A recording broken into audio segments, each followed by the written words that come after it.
西班牙法國達拉斯決戰，薩爾瓦多名哨執發焦點。今屆世界盃四強大戰在未開波之前，氣氛已經炒到熱辣辣。法國與西班牙這兩支歐洲勁旅狹路相逢，成為全球球迷的焦點對決。這場巔峰對碰被外界普遍形容為決賽前嘅決賽。賽前的緊張氣氛已經達到最高點。根據賽前的大數據分析顯示，高盧雄雞法國擁有高達43%的勝算，稍微壓倒對手。相反地，鬥牛士西班牙則得29%的勝率，在預測上被略為睇低一線。而在民意調查當中，法國隊同樣獲得了35%的支持度，西班牙隊則獲得31%的支持。此外，各大博彩市場上的賠率走向更是一面倒睇好法國隊能夠晉級。從奪得今屆總冠軍的機會率來看，西班牙以16%的捧杯機會排在第一位，法國隊則以13%的機率緊隨其後。兩軍在陣容風格上呈現出一攻一守的極致對碰。西班牙被譽為一台嚴密運轉的紅色機器，以現任歐國杯冠軍身份出戰，氣勢如虹。而賽前獲視為大熱門的法國隊，則是目前唯一在賽前6戰全勝的超強隊伍，且全數能在法定時間內解決對手。面對如此懸殊的輿論與數據分析，兩隊主帥在賽前記者會上演了一場精彩的心理戰。法國隊主帥迪金斯在會上笑容稍顯牽強，發表言論時主動把對手捧高，強調西班牙才應該是今場比賽的真正大熱門。他大力讚揚西班牙無論在攻擊還是防守層面上都表現非常出色，並且表示自己並唔想給予對方主帥迪拿方迪額外的壓力。然而，外界普遍分析認為，迪金斯這種發言其實是想卸膊減壓，根本唔想令球隊和自己孭飛。對於這種說法，西班牙主帥迪拿方迪就顯得相當泰然自若，迅速回應指大熱這類標籤對他們而言完全唔重要。他亦表示非常榮幸能夠執教這一班出色的球員。迪拿方迪強調，他手下的子弟兵就是當今世界最好的一群球員，而他目前最關心的問題只是19歲核心新星耶馬的身體健康狀況。對於即將到來的戰術部署，迪拿方迪明言球隊絕對唔會退縮，必須在球場上踢出主動嘅足球去控制整場比賽節奏，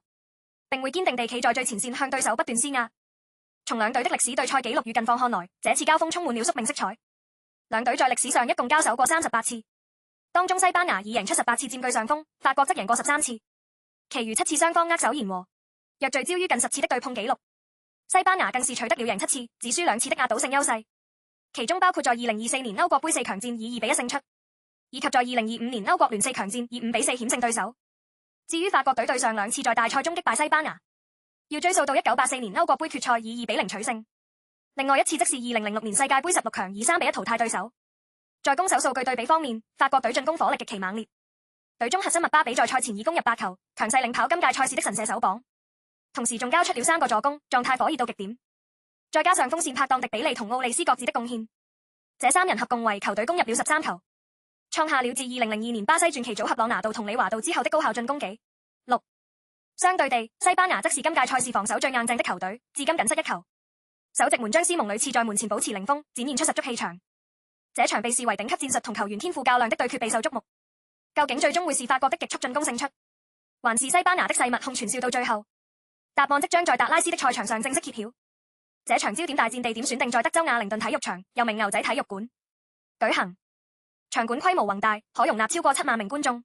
官方公布的入場數據顯示，當晚高達70176人湧入球場，呈現全場爆滿的壯觀景象。由於當地天氣極度炎熱，嚴酷的氣溫對場上雙方球員的體能產生了極大考驗。在此盛事之下，國際足協對於球證團隊的委派卻在賽前引起巨大爭議。考慮到規則上的嚴格限制以及國家隊迴避原則，英格蘭2名著名球證安東尼泰萊同奧利華佳姆原執法這場決賽的前哨戰。泰萊在4年前亦曾經因為阿根廷打入決賽，基於同樣的迴避條款而失落執法決賽的寶貴機會。在這種背景下，國際足協堅持以用人唯才同體現多元化為原則進行選拔，委派了年僅35歲、屬於重點培訓對象的薩爾瓦多籍名哨伊雲巴頓擔任主球證，其助手團隊由大衛摩蘭等人組成。第4球證為美國籍的伊斯美艾法夫，視像助理球證重任則交由波蘭籍的基維道夫斯基擔任。對於這項人事安排，法國主帥迪金斯在賽前曾公開質疑，認為指派薩爾瓦多球證執法如此重大的比賽存在着經驗不足的隱憂。部分球迷亦在網絡上附和，質疑巴頓的資歷能否駕馭這場高強度戰役。英國傳媒《太陽報》與談體育網站更不約而同地將巴頓列為今場比賽的爭議性人選。不過事實上，巴頓擁有執法多場國際大賽的履歷，在今屆賽事中亦已執法了3場分組賽，整體表現相當穩定，且其場上的跑動能力備受推崇。然而，在開波僅2分鐘，球場上卻出現了一幕令人哭笑不得的尷尬場景。當時巴頓吹罰了法國隊一次針對巴爾拿的犯規，並給予西班牙自由球。當他準備在草地上劃定防線時，竟然發現自己唔記得帶裁判專用的噴霧劑。他在場中四處找尋無果，只能神情尷尬地向後備席示意，尋求場邊工作人員及時協助。太陽報將這一幕戲稱為世界盃歷史上極罕見的哈碌場面，現場眾多球迷亦笑到肚痛，紛紛嘲笑這位年輕名哨因為緊張而失準。不過這段小插曲並未能動搖他的心理質素。巴頓好快就迎來更關鍵的考驗，並以隨後的判決證明了自己的膽識與決斷力。在球員陣容配置與排陣部署方面，兩隊公布的正選名單充滿了討論話題。法國隊方面，賽前雖然曾傳出輕微的傷病疑雲，但主力麥巴比在最後階段的操練表現完全正常，得以順利領銜前線。主帥迪金斯對陣容作出重要微調，正式召回了近期並非必然正選的年輕翼鋒巴高拿，並給予充分信任讓他正選上陣，令現場唔少傳媒感到意外。法國隊排出的防線由門將麥治朗把關，後防由迪志尼、烏柏美卡奴以及沙列巴與古迪搭檔的中堅組合鎮守，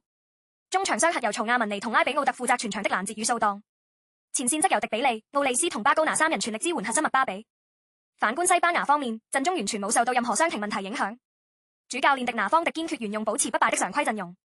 毫無變動地繼續信任這一班球員，門將位置依舊由烏尼斯蒙把守，後防線由佩德羅普羅、古巴斯、拿破迪同古古尼亞組成，中場核心由佩戴隊長臂章的洛迪負責領軍，拍住技術出眾的法比安雷斯同丹尼爾奧莫，鋒線由耶馬、巴爾拿同奧耶沙巴爾構成極具威脅的三叉戟。備受矚目的新星帕迪則繼續坐在後備席待命。當所有準備工作就緒，開波前雙方球員站在球場中央，面色凝重，深刻體會到這一場對決的分量。法國隊心中渴望追逐連續3屆殺入世界盃決賽的歷史性壯舉，而西班牙則目標明確，要相隔16年後再次登上決賽的最高舞台。他們對上一次闖入決賽，已經要追溯到2010年的南非世界盃。當年他們成功捧杯創造了偉大歷史，今次能否重溫昔日美夢，成為全場最重要的焦點。體育直播平台以及太陽報等各大傳媒均派出龐大團隊緊貼跟進，看台上迫不及待嘅球迷不斷發出震耳欲聾的歡呼聲。隨着球證伊雲巴頓的一聲清脆哨響，這場舉世矚目的大戰正式揭開序幕，現場熾熱氣氛瞬間被推向最高潮。鬥牛2-0完勝高盧雄雞，奧耶沙巴爾普羅建功晉級。隨着球證哨音落幕，開波初段兩隊主要以互有攻守的試探性打法為主，雙方球員在場上顯得格外謹慎。不久之後，場上形勢開始出現明顯分化。西班牙慢慢透過爐火純青的短傳配合與控球技術掌握了比賽主動權，強制將節奏納入自己的軌道。相反，極具衝刺態勢的法國隊則被逼退回本方半場，無奈轉而採取深陷防守再伺機打反擊的戰術。比賽進行至22分鐘，全場第一個最關鍵的轉折點正式出現。西班牙鋒線新星耶馬展現出高度的足球智慧與靈活性，他在前場右路引球策動攻勢，並巧妙以假動作試圖突破入禁區。防守這一側的法國左閘迪治尼在此時出現嚴重的判斷失誤，在魯莽伸腳出擊的瞬間遭耶馬騙過並失去位置，最終在禁區內一腳將耶馬踢跌。球證巴頓毫不猶豫地直指12碼點給予西班牙極刑。縱使法國眾將隨即圍住球證展開激烈理論，但在視像複核仔細重睇並確認兩人之間確實存在犯規接觸後，巴頓堅定維持原判。在這個重大的心理考驗面前，負責操刀的鋒將奧耶沙巴爾站到了罰球點前，他在起腳前做了一個深呼吸調整心態，隨後冷靜又果斷地起腳勁射。皮球以極速直飛球門右下角入網，法國門將麥治朗雖然猜中方向並掂到了少許皮球，但由於角度太過刁鑽且力量太大，最終冇力挽救。這個入球讓場內無數西班牙球迷陷入震耳欲聾的瘋狂慶祝，西班牙得以1-0領先。這記關鍵12碼不但讓奧耶沙巴爾收穫了個人在今屆大賽的第5個入球，躍升為隊內神射手，同時更徹底終結了法國隊長達358分鐘的不失球紀錄。他們對上一次失球已經要追溯到早前分組賽以4-1勝挪威一役，落後之下進退失據的法國隊雖然嘗試迅速展開反撲，但整體實際效果卻甚為微弱。前線核心麥巴比多次試圖發動極速衝刺，結果每一次都在對手嚴密包夾下遭封堵。縱觀上半場餘下時間，西班牙由門將至防線組成的6人防守系統表現得密不透風，中堅拿破迪同古巴斯展現了極致的穩健度，拿破迪更在多次解圍中發揮出色。左後衛古古尼亞在左路不知疲倦地來回奔走，在對位防守中將法國的右路核心古迪徹底壓制。而隊長洛迪則在中場展現出大將之風與指揮若定的領導能力，不斷指揮隊友上前實施高位逼搶。這種強大的中場壓迫感，令疲於奔命的法國中場雙核拉比奧特同曹亞文尼失誤連連。烏帕美卡奴在後防線上多次進行急迫解圍時，亦顯得非常狼狽。在西班牙如蟒蛇纏繞般逐步收緊的控制下，半場統計數據呈現出令人難以置信的極端現象：西班牙在上半場控球率高達70%幾，完全將球權壟斷於腳下；而法國引以為傲的進攻三叉戟則陷入完全隱形的困境。迪比利拿球後的盤扭遭對手重重封死，奧利斯的進攻創造力被中場攔截徹底切斷。至於原本備受期待的巴高拿，其引以為傲的速度優勢，亦因毫無衝刺空間而發揮唔到。法國隊在整個上半場竟然未能創造出任何一次命中目標的射門，帶着零射正兼一球落後的劣勢無奈進入更衣室。在最後補時階段，法國雖然勉強組織起為數不多嘅攻勢，但最終射門依然毫無準星。反而西班牙的巴爾拿曾利用一次主踢自由球的機會，重炮轟門中楣前遭險險擋出，這波攻勢差一點把比數提前拉開。換邊之後，法國隊決意加強進攻火力，以圖扭轉敗局。主帥迪金斯嘗試調動後備力量，陸續換入了梅蘭同路文，企圖透過搶高空球戰術來撕開對手的鐵桶陣。然而場內的效果依然唔明顯，西班牙在下半場毫無鬆懈，繼續維持高強度的前場壓迫，根本唔俾法國任何喘息嘅機會。當比賽進行到58分鐘，西班牙把握住一次漂亮的陣地進攻，成功徹底殺死比賽並擴大比數。當時中場核心奧莫眼明手快，在中路送出一記堪稱上帝視角的直線妙傳，直接撕開了法國以漏洞百出的防線。此時右閘佩德羅普羅展現出強大的戰術執行力與敏銳嗅覺，高速插上殺入禁區接應，面對出迎風倒的門將麥治朗，普羅極度冷靜地起腳推射遠處，皮球果斷越過守門員指尖直入網窩。這個進球將比數改寫為西班牙2-0絕對領先，球隊處於一片大好的晉級形勢中。這不僅是普羅個人在今屆賽事取得的第2個入球，更是他國家隊生涯中最重要的一球，為他贏得了本場全場最佳球員的極高評價。就算說若非普羅有此進球，表現完美的無名英雄拿破迪亦絕對夠資格奪此殊榮。當皮球入網那一刻，現場成千上萬的西班牙球迷頓時瘋狂慶祝，安坐在後備席上的新星帕迪都忍不住興奮地企起身為隊友鼓掌。相反，看台上的法國球迷則一片鴉雀無聲。球場側邊的電視轉播鏡頭隨即捕捉到了場邊迪金斯的面色，只見他面色鐵青，眼神中充滿無奈，意識到隨後的戰術調動已經冇力回天。這第2個入球徹底打沉了全體高盧雄雞的士氣。在此之後，落後的法國隊心態越踢越急，開始試圖用長傳急攻的方式作盲目反撲，但毫無組織的進攻全數遭西班牙穩健的後防線頑強頂住。比賽戰至77分鐘，場上發生了令雙方火藥味顯著升溫的爭議一幕。巨星麥巴比在前場嘗試加速擺脫時，遭耶馬從後施展了一記猛烈的連人帶球鏟跌，麥巴比隨即倒地，雙手緊緊揸住腳踝，面露極度痛苦的表情。對於這次明顯的激烈接觸，主球證巴頓在吹罰犯規後，竟然毫無圖牌警告的打算，僅僅判給了法國隊一個普通的自由球。這種判決立刻引發了場邊迪金斯極度激動的抗議與投訴，他指着球場狂吼，強烈認為這種從後的危險鏟截無論如何都該出示黃牌警告。與此同時，球場頂端大熒幕亦開始反覆重播耶馬鏟截的慢鏡畫面，清楚顯示兩者的確存在嚴重的身體接觸。然而球證巴頓堅持個人準則，認為犯規強度未足以出牌，因此堅決唔肯改判。這個堅持不但令迪金斯再次被激怒，亦令失去冷靜的麥巴比失去了最後的反擊利刃。他在今場比賽唯一次獲得的自由球攻門機會中起腳，皮球最終一飛衝天高出橫楣，毫無威脅。隨着比賽尾段，法國隊越發焦躁，被完全凍結的麥巴比雖然在對方重重圍剿下多次倒地，並強烈要求給予犯規，但巴頓均不再理會。全場數據冷酷地呈現出戰況的殘酷。西班牙在傳球成功率上高企，且射門效率亦遠比對手高。反觀法國隊，縱使前場星光熠熠，卻完全欠缺了應有的團隊默契與戰術配合。賽後被嚴厲批評為各自為政，完全沒有發揮出奪冠熱門應有嘅頂級水準。有不少權威評論更直指，法國今場其實是輸給了他們自己。隨着主裁判巴頓吹響全場完結的哨音，鬥牛士軍團以2-0完勝高盧雄雞，用完美的表現向世界展現了極具說服力的冠軍相。這場勝利無疑是教練在戰術部署上的一場極致完勝。迪拿方迪展現出的成熟調度與智慧一致受到讚賞。現場眾多攝影師隨即瘋狂捕捉到了兩隊在中場一刻天堂與地獄的極端畫面。奧耶沙巴爾舉起雙臂仰天歡呼，成為鏡頭焦點。而建功臣普羅更是激動得跪在草地上落淚。西班牙全隊衝入球場激情擁抱，對比之下一群垂頭喪氣、神情落寞的法國球員則成為了強烈反襯。隊長麥巴比與一眾主力在賽場上眼神空洞，那份無助令不少支持者感到心痛。這些極具戲劇張力的賽後畫面迅速在各大社交平台瘋傳，無數球迷紛紛留言激讚西班牙踢出了一場既聰明又極具觀賞性嘅頂級賽事。這場備受關注的大戰，同時亦是耶馬與麥巴比在世界盃舞台上的首次直接對決。最終年輕的耶馬在表現與結果上雙雙壓倒了前輩，成為全球球壇最熱烈的話題。比賽過後，美國轉播商霍士體育立刻找來了失落的麥巴比進行場邊訪問。難掩抑鬱與憤怒的他接受採訪時一度爆出粗口，隨即被轉播方採取消音技術處理。這段小插曲引發了極大的網絡熱議。麥巴比在訪問中坦言，球隊同自己喺今場比賽的表現的確令人非常失望。這場0-2的慘痛敗仗，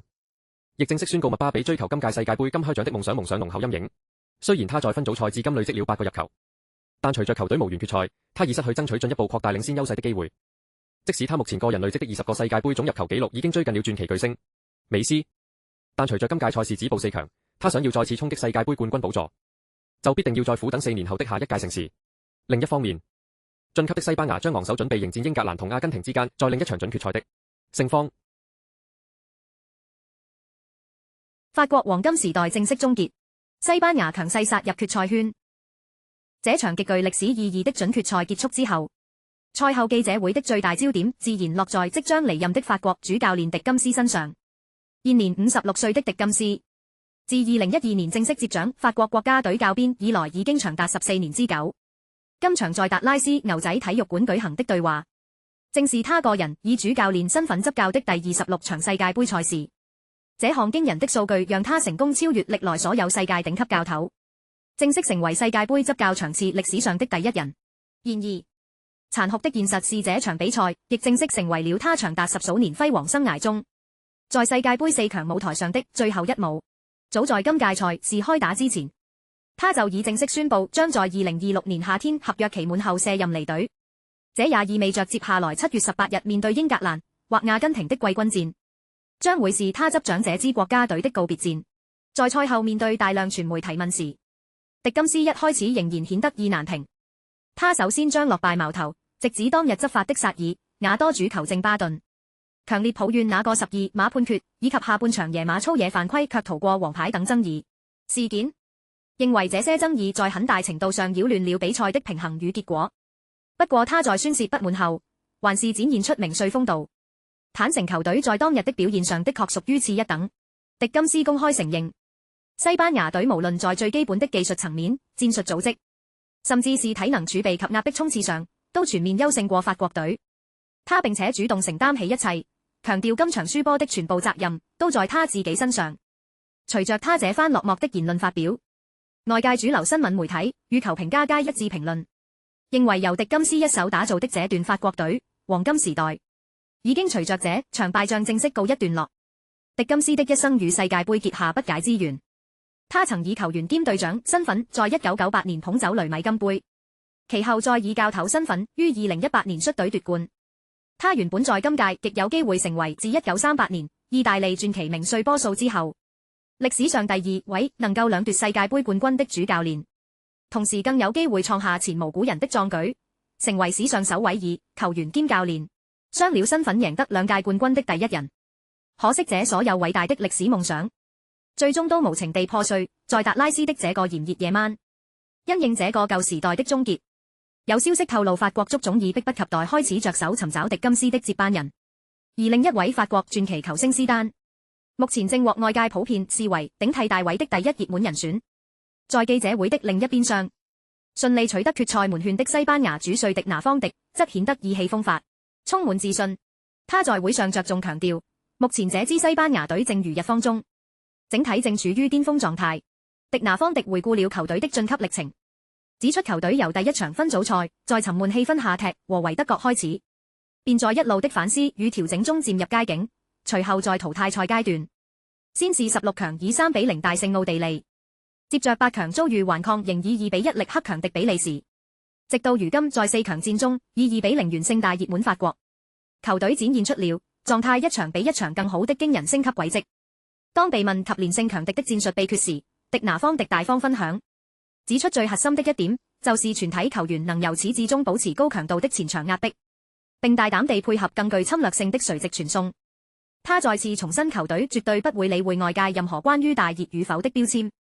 全隊上下只會專注做好份內職責。在讚揚球員表現時，迪拿方迪毫不吝嗇對子弟兵的讚賞，點名力讚中場洛迪絕對是整個球隊無可替代的大腦與戰術靈魂，同時又稱讚前鋒奧耶沙巴已在關鍵時刻擁有極其強大的冷靜把握能力。當然，在這場精彩絕倫的勝仗中，最受媒體追捧與熱議的焦點，絕對不得不提建下奇功的右後衛佩德羅普羅。這位目前效力於英超熱刺的頂級右閘，其成長背景可謂充滿了勵志色彩。他出身於一個偏遠的極地小鎮，童年生活條件艱苦，為支持他追求職業足球的夢想，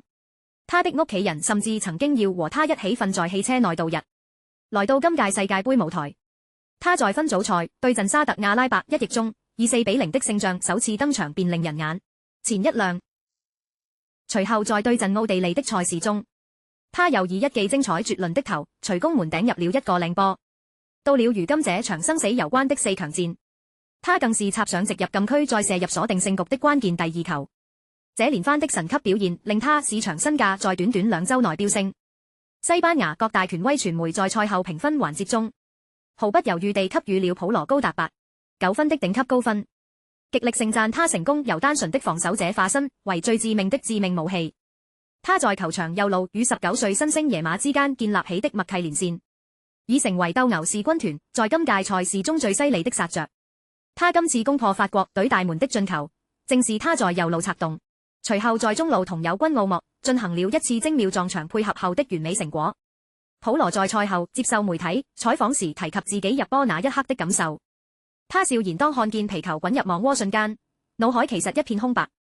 唯一能記得的只是起腳前告誡自己一定要保持冷靜去完成射門。主帥迪拿方迪對他給予了極高推崇，認為普羅已成為當今世界足球壇現代閘位球員的典範，不僅攻守兼備，具備充沛體能，更有極致準確的戰術走位。正是憑藉普羅在右翼不知疲倦地高速跑動與施壓，令對位防守他的法國左路球員迪志尼全場疲於奔命。最終迪志尼因精神消耗過大，在22分鐘犯下大錯，送出了致命12碼繩，為球隊罪人。賽後更遭受了法國國內媒體非常無情的嚴厲狠批。在裁判鳴笛結束那一刻，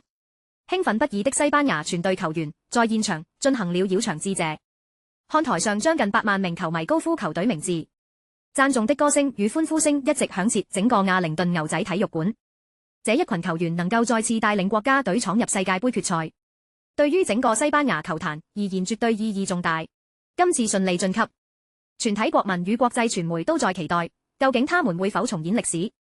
實現由現屆歐國盃冠軍順勢再加冕世界盃冠軍的霸業連霸。翻查歷史，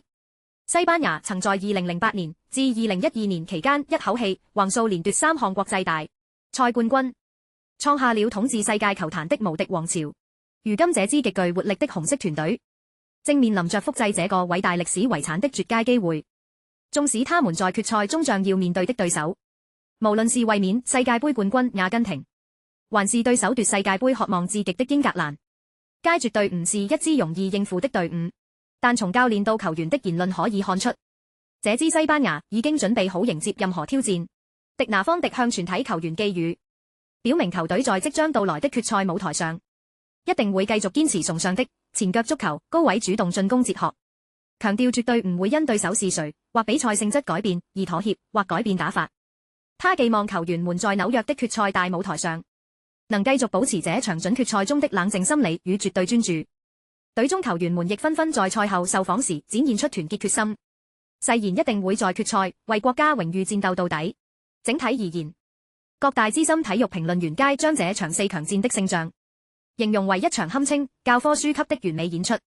從駐守最後防線的門將烏尼斯蒙，一直到在前線攻城拔寨的前鋒，場上的每一位西班牙球員，在這個夜晚都交足了超過100份的功課。西班牙這套結合了現代高速度的高強傳控足球，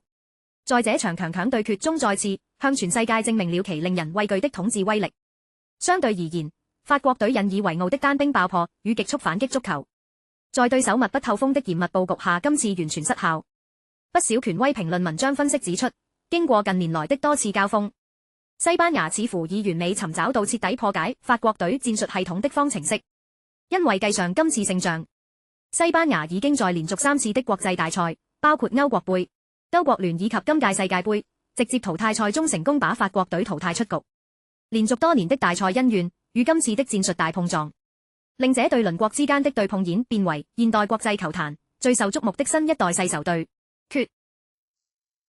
2026年在德州達拉斯牛仔體育館的這個震撼之夜，注定將以極其濃厚的一筆永久載入世界足球史冊。鬥牛士軍團在當晚用2個極具說服力的漂亮入球，以最強勢的姿態清楚向全世界宣告，他們才是今屆賽事中整體實力最強、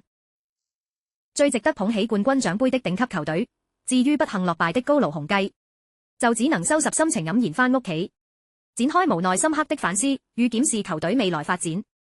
隨着一代功勳教頭迪金斯即將正式離開他所深愛的國家隊，法國球壇勢必迎來一場大規模的歷史重建。無論在戰術體系或人事上，皆需大刀闊斧，隊中新一代的年輕希望諸如年僅20出頭的奧利斯與翼鋒巴高拿，在未來的國際賽事中絕對需要承擔更多責任，並加速成長。而即將年滿28歲的絕對核心麥巴比雖然依然是球隊靈魂人物，但未來歲月裏，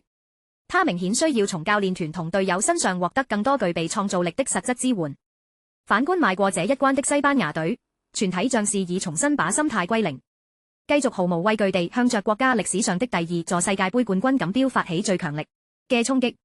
那棟位於紐約大都會球場，象徵全球足球最高榮譽的決賽殿堂已經為他們準備妥當。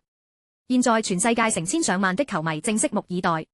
靜待這股氣勢磅的紅色狂潮能否在即將到來的決賽舞台上再次席捲全球。這個終極問題的所有答案，都將留待7月19日那個舉世矚目的歷史之夜，於紐約夜空下向全球公佈並正式揭曉。